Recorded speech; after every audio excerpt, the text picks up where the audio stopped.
Okay, so the recording has just started. Welcome back to the Manhattan GMAT Study Hall. Again, here's the cover page, so to speak. October 11th, we are going to continue our discussion of assumption problems from the previous study hall. We've already covered the rules before the recording was turned on, so that is not part of this recording. So we're going to jump right into some problems. What you are about to see is this. You're about to see these multiple choice options. These should just have appeared now underneath your name. So look underneath your name, you should see this menu of options for multiple choice questions. It's really important that you respond with these options and not in the chat box, because remember that everybody sees the chat box. So if people are seeing your answer, that's not really fair to everybody else, because that might have an influence on what people pick and so on. So when you get a question that's multiple choice, please select your multiple choice option from this menu, and not from and don't just type a letter in the chat box. So thank you. You don't need to type a letter now, Sai or anybody else. I'll go ahead and clear those out. But just make sure you know where those are at. Also, the problems on these pages are all from GMAT Prep software. Unlike the official guide, the GMAT Prep software is something that we can use because it is free and freely distributed. So that's a source that we can use. All right, so again, the topic is assumption problems. Let's just review. We saw this last week, so we'll try to do this at an accelerated pace. But let's do some quick review of what assumptions are and of basic techniques for handling this before we go on to some problems. So let's review what is an assumption. Can anybody tell me in the text box, quick summary, what do we actually mean when we say assumption? Like, what is that? What's an assumption?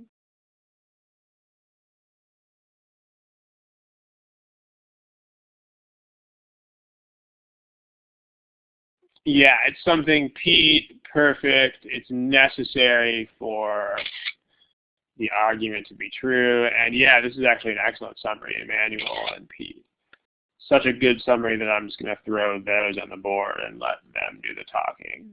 So here's what these two gentlemen wrote. It's exactly what. Perfect summary.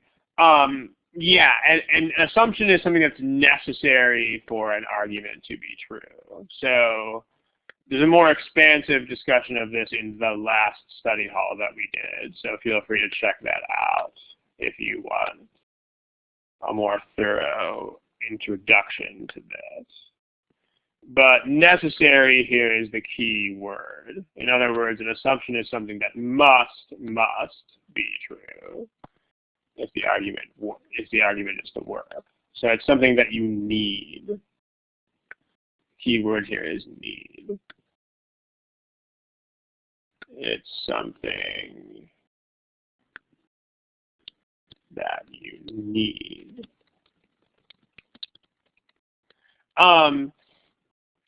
The danger is things like this, where one person wrote unstated premise. The problem with unstated premise is that it's not really exact enough. Like, this may not really convey the idea that it's necessary. So let me give you an example, just to make sure we're all on the same page here. Let me give you an example. So this, but when you say this, unstated premise may not convey the idea of necessary. So be careful. Like, let's say you have something like this argument. If you have, I think I gave this argument last week, so I'll just use it again. Marco is Italian, therefore Marco likes to take naps in the afternoon. There's an argument. So one thing that is an assumption would be Italians like to take naps in the afternoon. That's actually a necessary statement. We need this for the argument to work. So this is an assumption. On the other hand, if you have something more broadly ranging, like if you had something like Europeans like to take naps in the afternoon, then this is not an assumption because you don't need it. Like the only thing you need here is information about Italians, not about Europeans in general. So we don't need this statement. So it's not an assumption. So this is my warning that I'm trying to give you about unstated premise, is because here's the problem. The problem is that the second one of these, like if you put this into the argument, then it does work. And that's the problem. Like in other words, if you have Marco as Italian and Europeans like to take naps in the afternoon, then you would know that Marco likes to take naps. On the other hand, that's not the issue. The issue is not if I insert this, then does it help? The issue is, do I need the statement? And those are very different questions. So, and when you say unstated premise, I think a lot of people mistakenly think that includes both of these. Because an assumption is not just a premise that if you add it, it works. Just make sure this is crystal clear that an assumption is something that is necessary. Any questions about this, please type them in the box. Otherwise, that's what an assumption is. If you want to think about it as a definition, you've got a definition. Then, if negated, the argument is destroyed. So this is true because this is what necessary means. Like if you had to give a definition of necessary, this is probably what you would give, right? You know, like if water is necessary for humans to live. What that means is if you take the water away, then humans die. So if you don't have it, then it doesn't work. I mean, ordinarily this would just be a cute fact about assumptions. But because you have multiple choice questions, this gives you an extraordinarily useful method for dealing with them. This is an extraordinarily valuable method for dealing with multiple choices. Because you can just try the choices, you can try to negate them, and you can see if they do destroy the argument. So for each answer choice, you can negate it, you can make it false, see whether it destroys the argument. If the argument is destroyed when you make the choice false, then you've got an assumption. So you try this with Marco. The assumption is Italians like to take naps in the afternoon. If you negate that, you get Italians don't necessarily like to take naps in the afternoon. So that's the opposite. If Italians do like to, make that false. Italians don't like to. Don't like to take naps in the afternoon. If this is true, then the argument definitely doesn't work anymore. So you found an assumption. Any questions about this? These are the basics that you need to know about assumptions. They are necessary, and you have this very powerful method of negation, where if you have multiple choices that are potentially assumptions, then you can just make them false. And you can see what kind of effect that has. Any questions about this, please put them in the text box. Otherwise, we're going to get started on some problems. Okay, so remember all of the problems here are from GMAT. They're from the GMAT prep software. So copyright attribution, they own the problems. You can distribute them because they're free software, but the problems are the property of GMAT. When we put multiple choice problems on the board, again, in case you weren't here to see this the first time, you should see letter options underneath your name.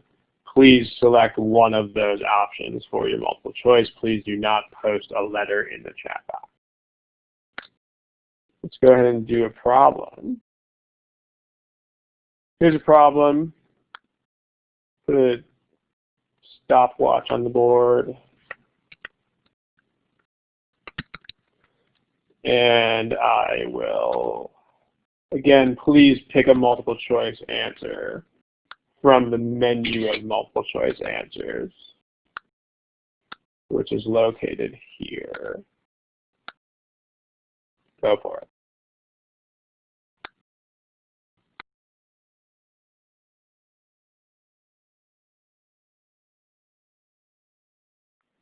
Okay, go ahead and pick an answer, please, if you don't have one. There's about 4 or 5 of you don't have an answer yet. Oh, you can see the answers.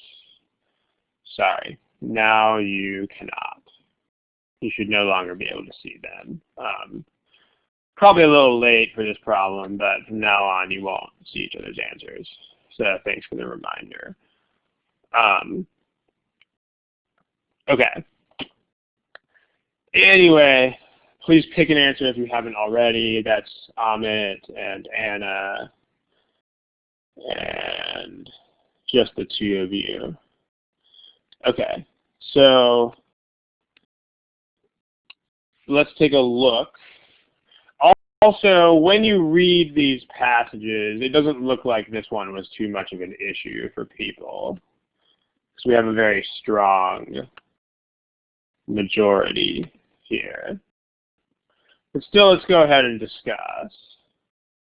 Remember, when you read the passages, we also discussed this more fully in the last session, so if you want the whole discussion, check out the last study hall. But when you read the passage,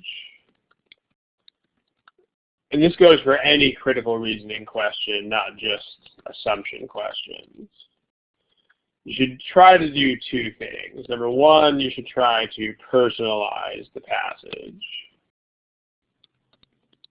meaning to actually give the speaker a name, so that you, in your head, you should be in a conversation with someone. If that sounds weird, the basic summary is that we are humans and not computers, and it's much easier to think about what is Joe's point than it is to think about what's the conclusion. I mean, objectively, those things are the same, but from the human mind standpoint, they are not. So you should try that, and then you should always, at least in your head, put the passage into your own words. So here, there's still, get rid of the kind of lofty written language here and get this into more understandable terms. So technological conservatism, like bike manufacturers, are not very adventurous when it comes to technology here. The only bike racers who care about innovation, so all innovation comes from bicycle racers. So basically what the passage says, all innovation comes from bike racers. Therefore, because that's where the demand is, actual innovation is limited to things that are standard for competition. So, all innovation in bikes will have to do with racing standards. So what do we need here is the question. So if you look at this argument, you can just kind of see what's missing, right? Like this connection between innovation and innovation, nothing's missing there because that's the same in both. They're both talking about innovation. So fine, that's okay. But where there's a missing connection is this. This is talking about coming from bike racers. But then they jump from that to, oh, it has to do with racing standards. Those are not the same, and one of the big skills that you want to have when you do assumption problems is recognizing when things are not the same as each other.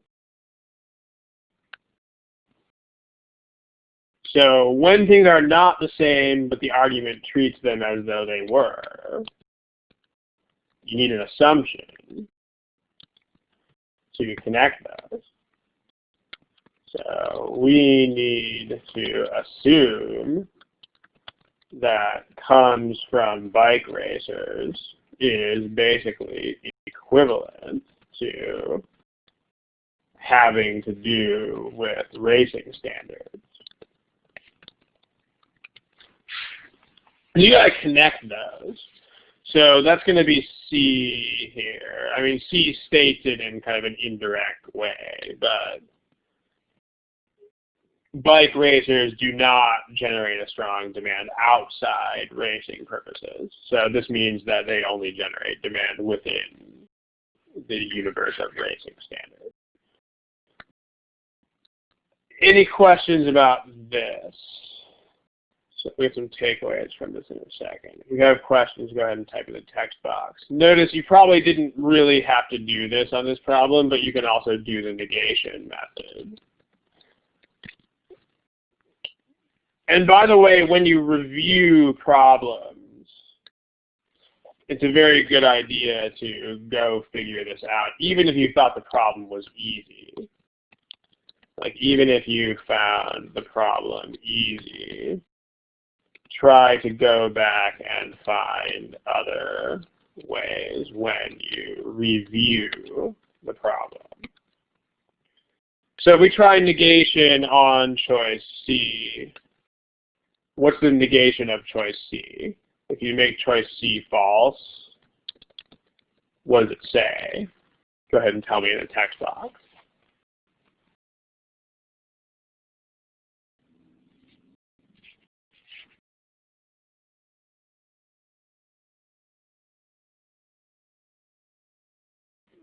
Nobody.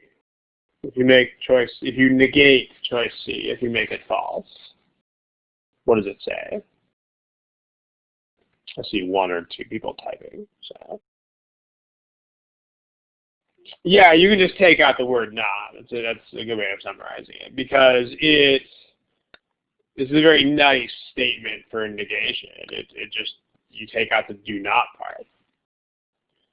So if you take that out, then what you have is bicycle racers do generate a strong demand. So bike racers do generate a demand for things that are not directly involved with racing standards.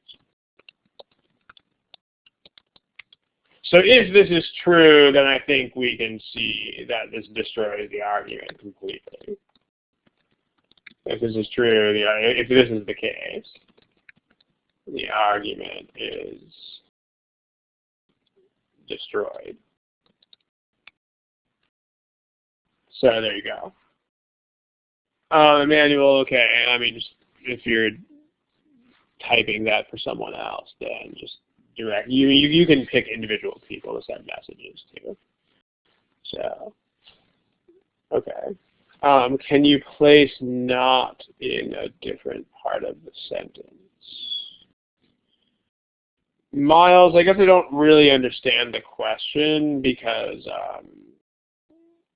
I don't get what you mean by can you do that. I mean, if you mean can the sentence be written that way, the answer is it could, but it wouldn't mean the same thing.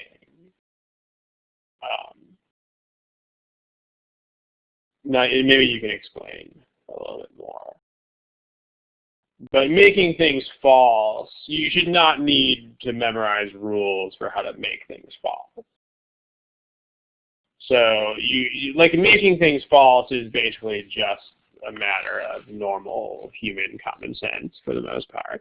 Because it's not as, I mean, if you tried to make rules for how to make a statement false, it would actually be very hard to do that for the most part. Like, for instance, if I say everybody in this room is tall, the negation of that is not everybody is short. It's at least one person here is not tall. And memorizing a rule for that would be kind of hard, but just kind of thinking about it for a little bit is not hard. So when you negate the statements, you should try to do them just intuitively with kind of regular common sense reasoning or whatever you want to call it. That'll help. But you can't put a not in another part of the sentence, otherwise you don't. Otherwise you're not making the statement false. If you do that, you're making a totally different statement.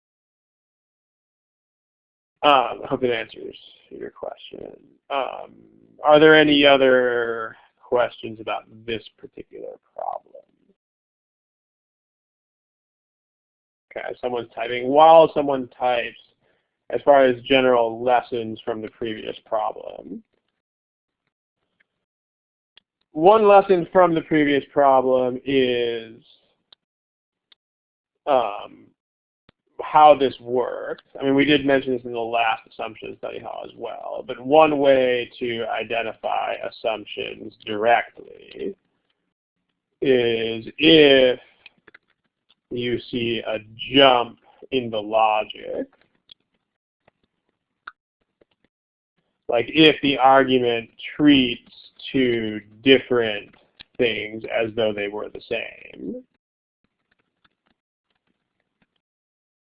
then you have to connect them. So that's one type of assumption that you will see fairly often. One thing that you can also do here to get more personally involved with this, because personal involvement is a very, very big deal. One thing that you can do to become more personally involved here is try making your own examples. Okay, someone accidentally clicked video, so I'm going to disable the video permission. Okay, yes, you can. We'll talk about the timer thing in a second. To get more personally involved with this material, try making your own examples. So in this example, the disconnect was between bicycle racers want it, and it has to do with racing standards. Those are not the same. Like if I had to make my own example, I would say something like, of the people convicted of crime X, 3 times as many had mental disease Y as in the general population. Therefore, people with mental disease Y are more likely to commit crime X. So this is my example of the same sort of problem that's in the bicycle issue. In this case, the disconnect is between people who are convicted of a crime and people who actually do the crime. Like, those are not the same. Like, as you know, a lot of people don't get caught committing crimes, and a lot of people are falsely convicted. So these are not the same. So therefore, you would need an assumption that these are like proportional to each other, but something to connect these ideas to each other. So that making your own examples is a big thing. it's very hard to really master these concepts if you don't actively make your own examples. So give that a shot. Let's talk about this question really quick. This is sort of an unrelated topic, but it's important to talk about. Since it's unrelated, let's put it on a new page. Can we hide the timer on the GMAT? There is a message underneath that says nope. That's wrong, so I hope that wasn't a response to that question. Because yes, you can hide the timer. You can hide it and unhide it as many times as you want. So now let's talk about what should you do. Like when you are taking the test in general. Kapila, is that true? It automatically shows up when there's 5 minutes? That's interesting. I don't think I ever knew that. But when you're taking the test in general, what do you think you should do? So let's make this a multiple choice question type thing. If you think that you should generally show the timer, pick A. If you think that you should generally hide the timer, pick B. So in other words, if you think the timer should be on the screen most of the time, pick A. If you think the timer should be hidden most of the time, pick B.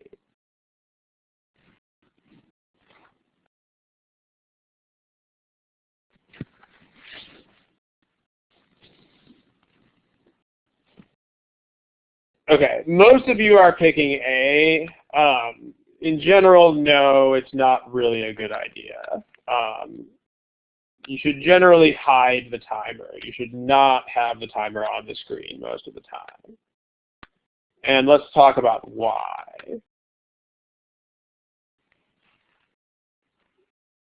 In general, it's a bad idea to have the timer on the screen. Having the timer on the screen is a bad idea, regardless of whether you look at it. Like if the timer is on the screen and you look at it, then you're wasting a lot of time. I mean, people don't really understand just how much time is wasted by looking at that clock over and over and over again. Because remember that you can't just look at a clock. There's no such thing as just taking a glance at it. Like if you look at a clock, then automatically your brain will subtract the times and recalculate and then sort of recalibrate your timing strategy and probably stress out a little bit. And there's this whole mental process that gets kickstarted when you look at the timer. So the point about that is that takes time. Like you get distracted, then you subtract, then you recalculate, then you recalibrate, then you stress out a little bit, then you try to get undistracted. I mean, that whole process is totally like 15 seconds every time you look at the clock. So if you look at the clock every single problem, you can waste as much as 10 minutes on each section. Just looking at the clock. Like literally you can spend a combined total of 10 minutes, completely wasted time, just looking at the clock. And then if the timer is on the screen but you don't look at it,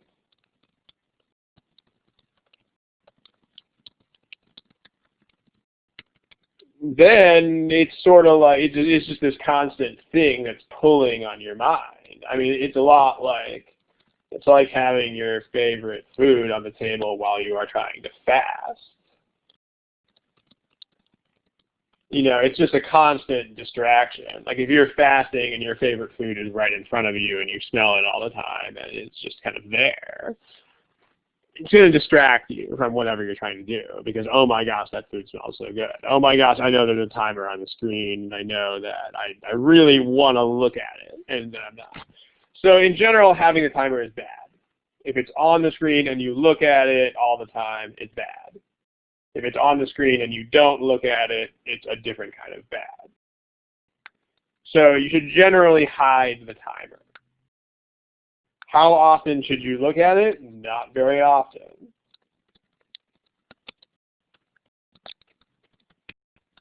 You shouldn't have to look at it more often than every, say, 5 to 10 problems. I mean, in our materials and in our labs and stuff like that, we have these timing map type things. And that's the point of those. And those are not just random timing maps. Like the point of those is that those are the only time that you should ever have to look at the clock. Like here's an example of a timing map. I don't remember which numbers are necessarily in the ones that are in our books or labs or whatever. But here's a sample timing map for quads. So when you are on a problem number, when you finish a problem number, you should have a certain amount of time left. So let's build this up from the bottom. Like when you finish problem number 37, you should be basically done. So let's say you have like a minute left. So then that means when you finish problem 27, you should have about 21 minutes left. When you finish problem 17, you should have about 41 minutes left. And when you finish problem number 7, you should have about 61 minutes left. So the point of having a timing map like this, and then if you want the fives, like if you want 7, 12, 17, 22, 27, 32, then it'd be 61, 51, 41, 31, and so on. Like, I like this map because these numbers are very, very easy to remember. So, and remember these are approximate times too. But the whole point of this whole timing map situation is that these should be the only times when you ever look at the timer. So like when you finish problem 7, unhide the timer and look at it and see how you are relative to 61 minutes. Then don't look at the timer again until you finish problem 17 and then pull it out and look at it. Then don't look at the timer until you finish problem 27 and then pull it out and look at it. And in between, what should keep you from falling off the wagon here is that you actually have the discipline to manage time properly. So this is what I mean. What if we realize we've fallen behind a lot? The point is that you shouldn't. If you do fall behind a lot, it means you don't have self-discipline with managing time. Like it means you are not quitting when you are stuck. So like if you can't maintain your time management without looking at the timer constantly, that's a problem and you have to fix it. It means that you have to learn to quit earlier. It means you have to learn to manage time better than you have been. It doesn't mean you need to look at the timer more often. It means you need to get better at quitting. And that's the whole point. Like you in between these time intervals, you need to have enough self-discipline to A, know when you are stuck, and B, if you are stuck, quit. That's basically the secret. So, in between, A, you have to be very honest with yourself about when you are stuck, and then B, quit if you are stuck. Remember, there are two kinds of stuck. The first kind is I'm just sitting there staring at the problem. I think most of us realize that that is stuck. But the other kind of stuck is I'm just like moving things around. If it's a math problem, I'm just kind of moving variables around and hoping that a miracle happens. If it's a verbal problem, I'm just kind of like staring at the words and hoping that I have an epiphany. Those are not good. If you're doing those things, you just have to stop and quit. For verbal, it's basically the same thing with an additional problem on each row. So in this color, let's say verbal.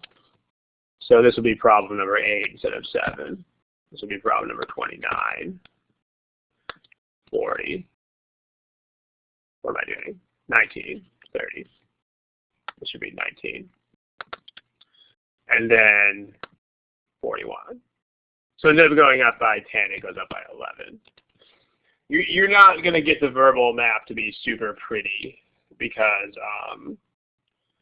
it's, the numbers are not pretty. It's 41 problems in 75 minutes, which is a very awkward amount of time per problem. So unlike quant, you're not going to have this neat little 7, 17, 27, 37 kind of thing. If you're behind 3 or 4 minutes, it's not very long. I mean, if you're behind by 3 or 4 minutes and it's early in the test, you just keep going. If you're behind late in the test by that much, guess 1 or 2 problems, and then you can be back on track. Okay, let's move on to another assumption problem here. And then we will take it from there. So here's another assumption problem. Try this. Here's a timer.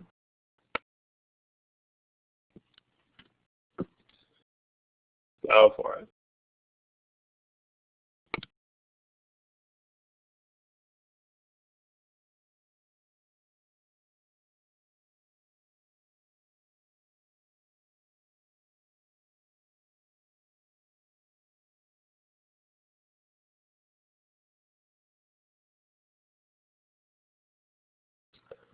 Okay, if you don't yet have an answer to this problem,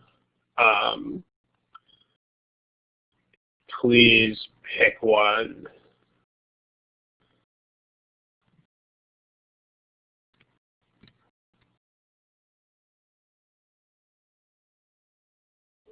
Okay, there's still Amit and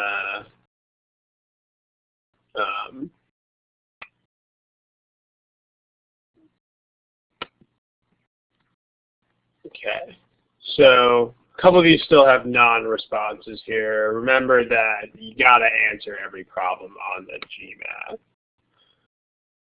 So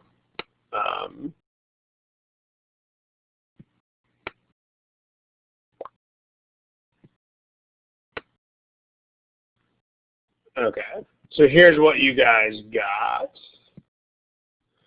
So there's a pretty strong majority here in favor of D. But let's take a look. So remember to personalize it, put it in your own words. Let's say, yeah, Kapil, we can't talk about OG problems here. So unfortunately, can't talk about that. Okay, so put it in your own words, personalize it. Imagine you're actually having a conversation. So more conversational language. Sorry, there's your answers. Okay, you shouldn't be able to see them again. My Illuminate here is being sort of buggy. Apologize for that. Okay, in more conversational language. What this says is, and again, you should be putting this in your own words as you read it, kind of like I'm doing here. Basically, the information gets a little bit more sugar-coated every time it goes up. So when there's bad news, it gets nicer each time the news is passed up to someone at a higher level. So therefore, the CEO will have the least accurate idea of the actual bad news. pretty much what this says. So I mean, the logic here is that, you know, every time the information is passed up, it gets more distorted. So the logic here is that the CEO has had the information passed up the most number of times. Like, the argument basically relies on this idea that the CEO has to get the information through everybody else. Like, it has to be passed up to the next person, then the next person, then the next person, until it finally gets to the CEO. So what you can do here is you can object to this argument. Well, it doesn't, okay, Emmanuel, doesn't this mean that bad news is bad news? We're only talking about bad news. See, the word problems is here. So we don't really care how much of the news is bad news. We're just talking about what happens if it is bad news. Okay, but what you can do here is you can challenge this argument. Remember, you can't challenge the explicitly stated premises. So if it says that information gets distorted as it gets passed up, then information really gets distorted as it's passed up. That you can't question. But what you can challenge is the ideas that are in there that make it work but are not explicitly stated. Like, this argument relies on this idea that the CEO has to get the information through a chain of people. So one way that you could challenge this argument is, what if the CEO gets the information directly from people at lower levels rather than from the people directly below him or her? Because that's a challenge to the argument. In other words, like, what if the people in the mailroom actually just contact the CEO directly and say, hey, here's this problem? So the point of assumptions is that, you know, if you have, for any potential challenge, for any challenge you can think of, you need an assumption to defeat that challenge.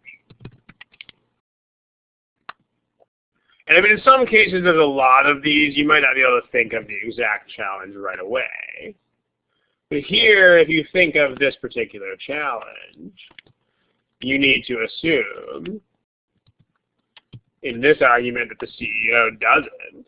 Like, the CEO only gets information from the next lower level, the level directly below.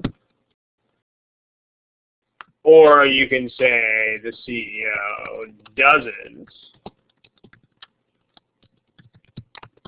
get information from closer to the bottom. So that's choice D here. You can also do this by negation. You can also make that happen. If you negate choice D, then chief executives obtain this information from no source other than their subordinates. So negating this is not very hard. You just say they do sometimes obtain the information from a source other than their direct subordinates. So executives do sometimes obtain info from sources other than direct subordinates. If you have this, again, the argument is destroyed, because the argument fundamentally relies on the idea that that doesn't happen. I mean, as far as taking out the no, you've got to be careful with that, because sometimes it doesn't quite work that way. Like, if you say, I don't know, no person in this room is tall, then, I mean, you can't just, you have to rephrase that to, like, someone is tall, or I guess you could say a person. Just think, don't automatically take out the word no. Make sure you're thinking about that. Then we go from bad news to serious problems.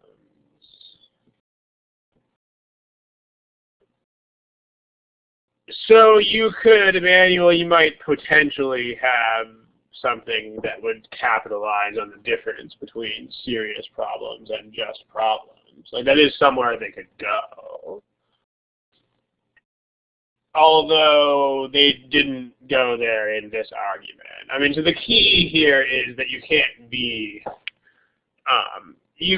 too personally invested in expecting a particular answer. I mean, make sure you don't do that. It's okay to try to come up with particular answers, but it's not okay to expect the answer you come up with to be there. So it depends on what you mean by I expected.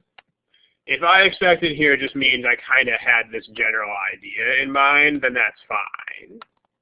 But if I expected means this is the answer choice that I was looking for and I assumed that anything else was wrong, then that is totally not fine.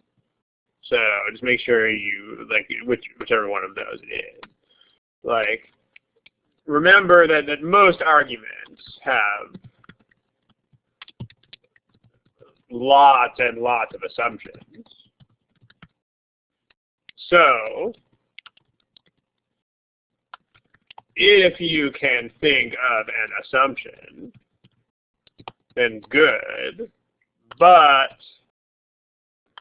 make sure you don't have a mind that's closed off to other assumptions.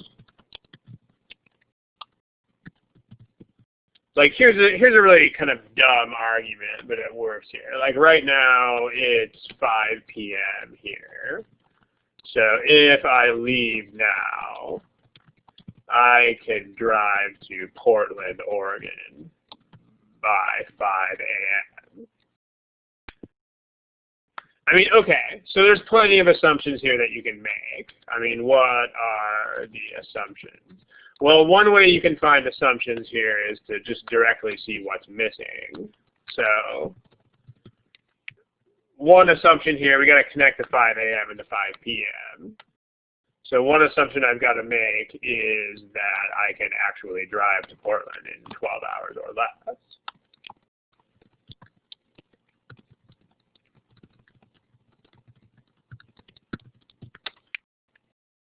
So there's that. It's kind of the only stuff that really has to be connected there, other than, I have a car or whatever. Or you could try to challenge the argument. So in this case, there's plenty of challenges that you could make. So possible challenges, and then what assumption comes out of those. So one challenge that you can make here is, what if there's lots of traffic? What if there's an unusual amount of traffic? So, well, you have to assume there won't be an unusual amount of traffic. What if my car breaks down? Well, I have to assume that my car won't break down, et cetera, et cetera. There's so many things, what if there's an accident? So there won't be one, et cetera. So the point is that all of these are assumptions, and I think this is kind of a stupid little problem, but it definitely illustrates why you should not literally expect a particular answer. If I expect that the answer is going to be this, I mean, is this an assumption? Yes, it is. But if they could also give me that one or that one or that one or quite a few others. So, if all my eggs are in one basket here, if I'm totally relying on the idea that my first guess will come up, then I'm in trouble. But if I come up with that and I'm still have an open mind to other possibilities, then I am not in trouble. That's kind of the idea. Okay, let's do another problem. Try this.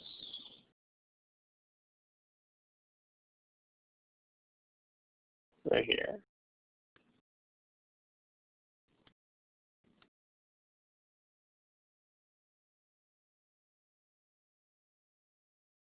Here's a timer.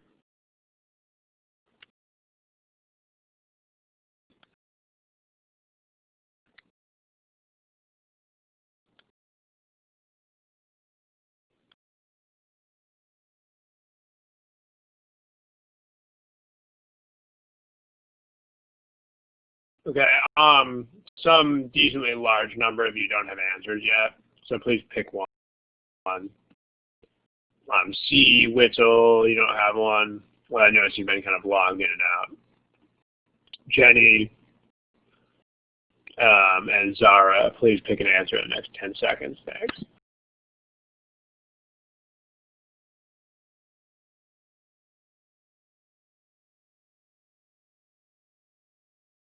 If someone's still seeing other people's choices, you shouldn't, because I just checked and it is turned off. So if you are seeing other people's choices, I don't, unless you're a moderator, which should. Okay, here's what you guys picked. So we're kind of all over the place on this one. So let's personalize it, pretend it's a conversation, put it into our own words, that whole thing.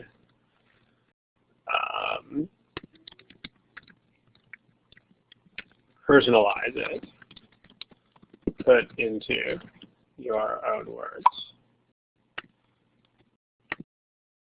Yeah. Okay, so traditionally, people have thought, traditionally this is not part of the argument. Like notice that the actual argument starts right here. This is just background up until that point.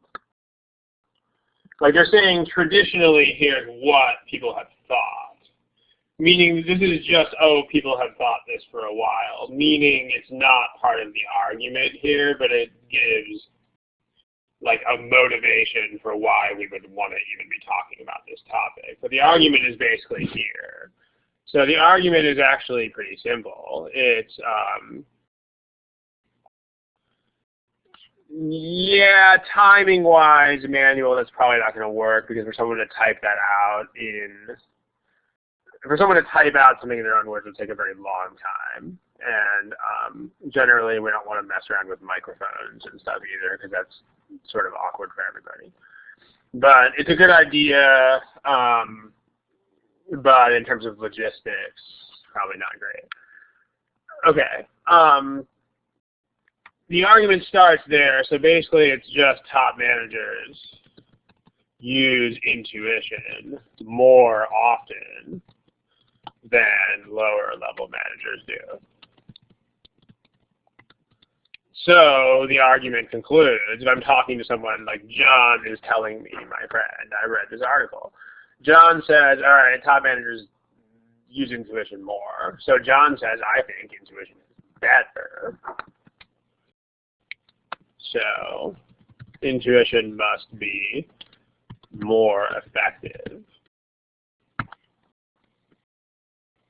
than methodical reasoning. So what you can probably see a lot more easily if you put this into your own words is there's a pretty gigantic jump in the argument here. Where's the big jump? Go ahead and tell me in the text box. Where is there a really big jump in this argument?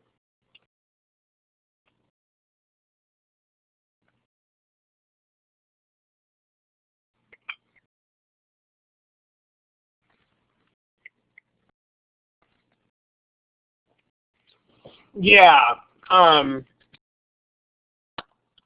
There's two versions of this. Let me put these on the board and talk about them. The first one, the first person wrote this. This is not the jump, because if you look at how this argument proceeds, they don't jump from intuitive to anything else, because intuitive is still there. So there's no logic jump there, because there's intuition and there's also intuition. So there's no jump happening here. Like, we were talking about intuition before, and we are still talking about intuition. So these are exactly the same topic, therefore no jump. But it's the second one of these that is correct. So here, no jump. But if you look at what happens in this other part, I mean, top managers use something more often. And then, whoa, it must be more effective. Top managers use it more often. Therefore, it must be more effective. There's my weirdly big jump in this argument, which is top managers do something more often is treated as though it were equivalent to it's more effective. And I mean, they basically just made that up out of nowhere, right? I mean, top managers do something more often. I mean, it's a reasonable thought. You might think, okay, that's how these people got to be top managers in the first place. But the point at the end of the day is that it's totally unsupported. It's just kind of a made-up association that's out of nowhere. So that's the kind of thing that you need an assumption to support, and the assumption that supports that is that top managers actually are more effective at what they do. So if you have choice E, that actually gets you from top managers do it to it's more effective. So just to make sure you guys who are watching the screen, this is not the right jump. This is the jump that's actually happening. So if you see that, if you notice that, you can anticipate what the assumption is going to be. Again, you shouldn't be closed off to other possibilities, but you can kind of see where they're going with this. If you do a negation method on this choice,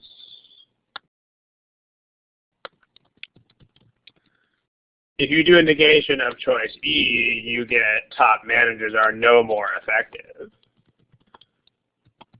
They're not any more effective than middle or lower level managers. If that's true, I think you can see that this argument gets destroyed. Because if that's true, then this conclusion literally has no support anymore, because there's no effectiveness. So if this is true, then the conclusion no longer has any support.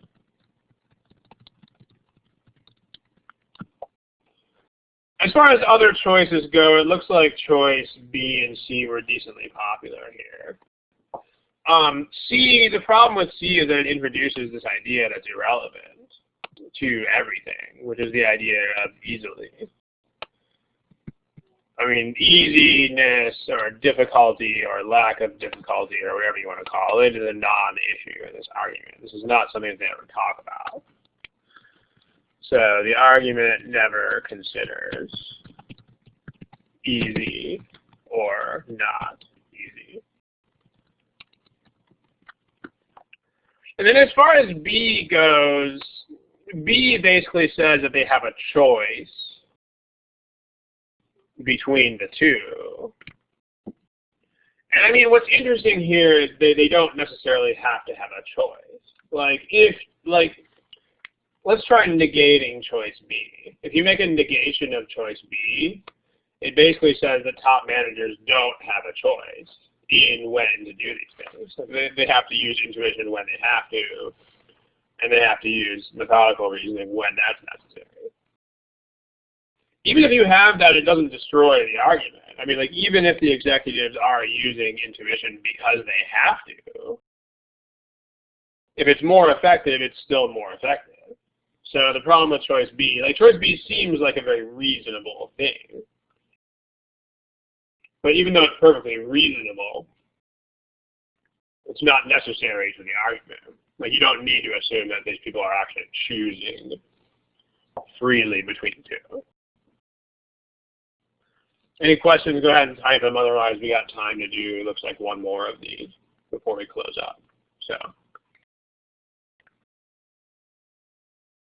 okay. One person is typing something.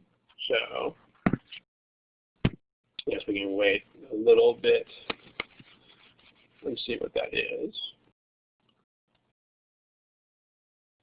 Okay. Let's go ahead and move on to the next problem. Now, whatever the question is, we can try to circle around later and grab it. How about this?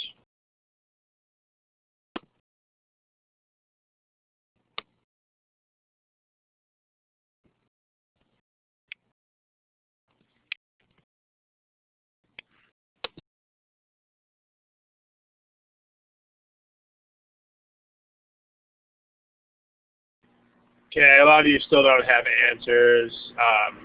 There's 24 of you here right now, and only like 14 of you have answers. So please pick one, next 5-10 seconds, and we'll go.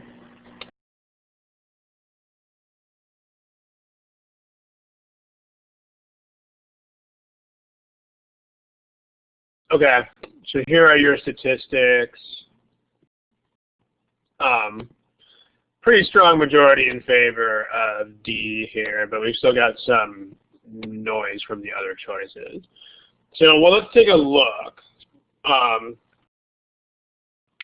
In our own, remember, put it into your own words. Even if you're not changing too much, it still helps you to personalize and understand. So in my own words, like, basically some microwaves have clocks.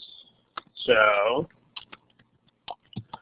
microwaves have clocks, and those use power all the time. Those use about 45 kilowatt hours of power per year.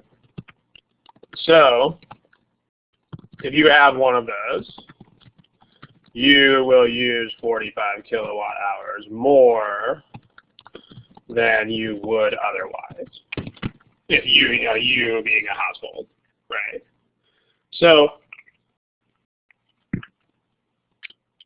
remember that when you try to find the assumption directly, you're generally talking about one of two things. I mean, you could be talking about trying to identify a jump in the logic, but here you're not really going to be able to do that. Because if you think about this, logic has no jumps at all, like literally none. I mean, this is 45 kilowatt hours, so if you would have used X, then that's X plus 45. There are clearly no jumps of logic here, because X plus 45 is X plus 45. On the other hand, what you can also do is you can try to challenge the argument. And I mean, remember that when you challenge arguments, you have to challenge them with outside ideas. Because like the one thing you're not going to do is challenge like the material facts of the argument. Like if the argument says that something is a fact, then it's a fact, and you can't really question it. So if you're going to challenge the argument, you got to do it with an idea that comes from outside. So, for instance, one legitimate challenge you could raise here would be something like, what if people don't have a normal clock because their microwave has a clock? So if you realize that's an objection, and that's a very legitimate objection, like a lot of people might not want another clock if they already have one in their microchip. So if you need to defeat, you can defeat this particular objection. And so that's choice D. Finally, you can also negate. If you negate choice, this is what, you can't just autopilot. You can't go through and just kill the word not. Because you can't eliminate this not. That's not the right negation. We're talking about people who don't have microwaves. People who without microwaves are no more likely to have a separate electric clock. So if you negate this, then you get they are more likely. So these households are more likely to have a separate clock. So if that's true, then it's the same idea as this challenge. The advantage of the negation thing is you don't have to come up with it yourself. Like the negation thing is you take their choice and you just make it opposite and see what happens. But if those households are more likely to have a separate clock, then it'll chip away at this 45 kilowatt hours. So same sort of idea that's in this challenge here. A was a decently popular wrong answer. The problem here is that you're making a comparison that's irrelevant. Like A is comparing two groups that the argument doesn't compare. Like we don't compare households with microwaves and households without. This is totally the wrong comparison. The comparison in the argument is like a hypothetical household versus the exact same hypothetical household if you take away the clock on their microwave. It's not between two totally different demographic groups. So, and what you can do is, that helps you do that is, again, this whole personalizing the argument, put it into your own words, that whole thing. Like if you take your own words and you actually do something like this, if you have one, then here's what would happen versus otherwise, then you don't run into these issues. Like if you saw this, you would be like, oh, that's not what we're talking about. We're not comparing these groups to each other. We're comparing same thing with and without the clock. Any quick questions here, go ahead and throw them in the box. Otherwise, we're going to close up shop for the day. Thanks for attending. If you have any quick administrative questions, this would be the time. This is not the time to submit problems, by the way, or topics. And you're welcome. And this is not the time to, ask more problems. But if you have any quick admin type thingies, then now's the time. Otherwise, good night and good luck. And have an excellent 2 weeks. And we'll see you later.